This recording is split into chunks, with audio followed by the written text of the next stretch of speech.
It is April 2021 and my name's Alison and this is my YouTube clip for this month. And it's kind of a little bit about walking, because for months and months and months now a lot of us have been walking more, and yet more people are feeling more confident to go out and walk more, what with the vaccinations and everything. So I thought it would be a really nice idea to just record a few little stretches and tips to help us all walk with greater ease. Now, ironically, I'm going to start sitting down and do some gentle trunk rotation.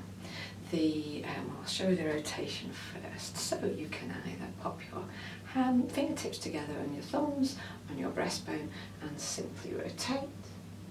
Little alignment cue that isn't completely walking related, but it is rotation related, is to be aware that you're sitting tall. If you're a bit rounded back, get your chair higher up, stick you some cushion.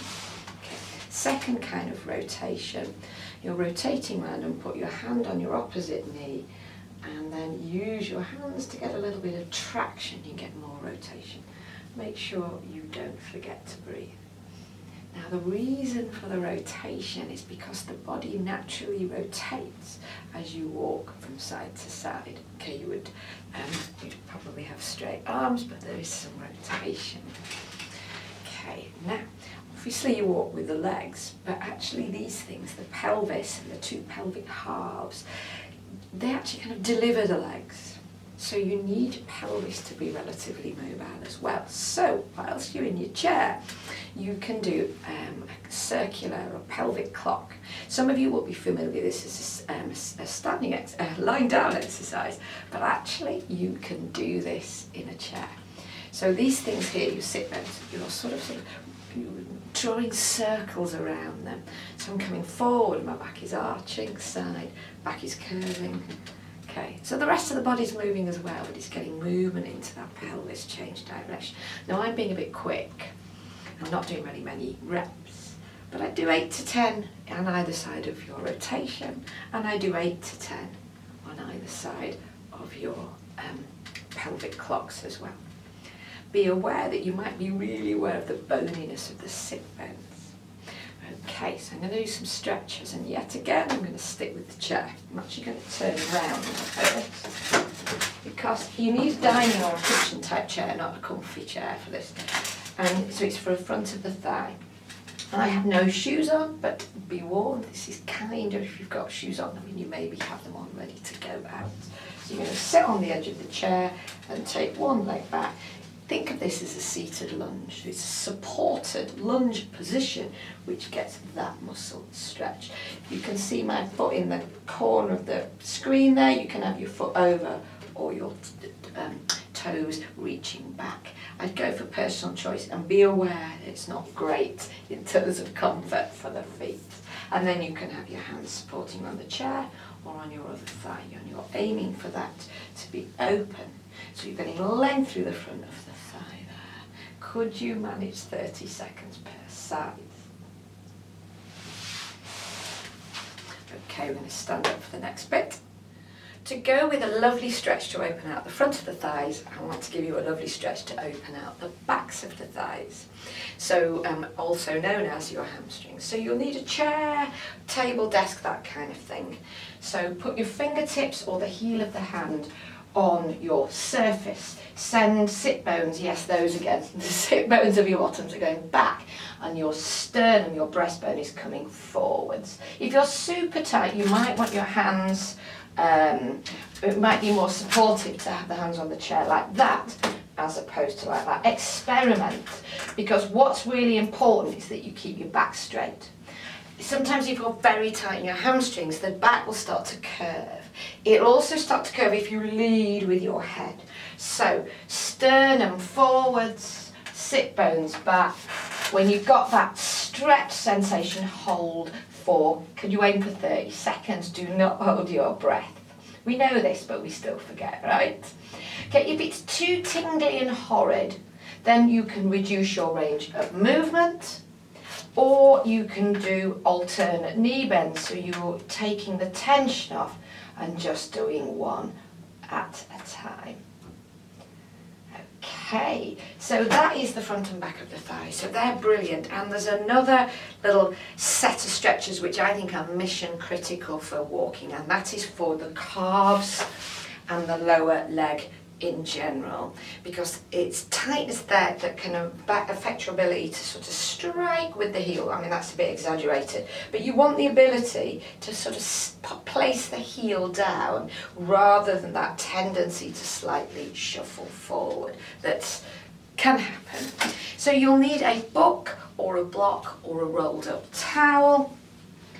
And so I'm going to cue for a right-sided stretch. So the ball of my foot is on the block, and there you go, there is your calf stretch. Again, hold for 30 seconds, stand tall. If you feel that's not enough stretch, the non-stretch foot can simply come forward.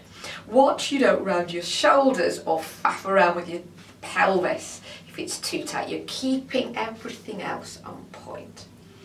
Below the calf muscles, you've got another lower leg muscle that can get tight and affects walking. It's called the soleus. To stretch that, same basic setup, but bend your knee in. Sometimes I find it's easy just to bend both. Be mindful that it might be a bit uncomfortable on knees if your knees are iffy, so I know this may not be ideal for all of you, but I wanted to throw it in there because it's really useful to know. This is soleus stretch. So both muscles, both sides, 30 seconds, don't hold your breath. Like I said, we do know that really, don't we? Okay. Right then, so now get rid of that. So now I want to just briefly look at some alignment things. So pelvis. This particularly a thing if maybe you get a little bit of backache after you've been walking for a while or afterwards. I mean, this is really broadly speaking, but some people have a tendency to have the pelvis forward and the spine back, sometimes known as sway back posture. If that's you, how would you know? Well, your pelvis is forward of your ankles. What you people need to do is back the pelvis up. The pelvis needs to come back and the rib cage needs to come up and over the body. It's maybe easier said than done, but these things are good to know. You've got to start somewhere with these alignment type things. Yet another set of people, and I'm one of these, I have to say, tend to tip the pelvis forward and arch the back, stick the bottom out. What you guys need to do is send the pelvis forward, open the front of the hips, and lengthen out the lower back. So that's a bit of pelvis alignment. Okay, all of us all the time ideally stand tall. How often though do we tend to sort of roll the shoulders forward, roll the spine forward, roll the head forward? Okay, so here's not what to do, here's what not to do. Pin back, shoulders, spine, head.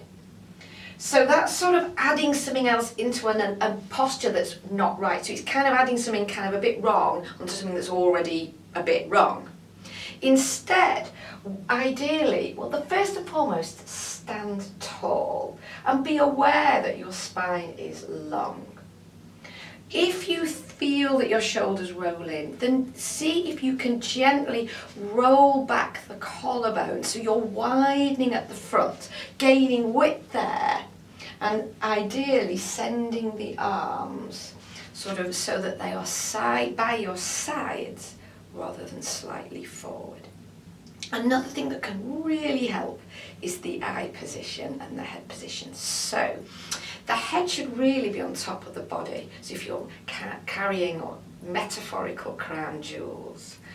So when you're walking periodically, you can think, okay, head back, tuck the chin in. Imagine you're giving yourself a double chin.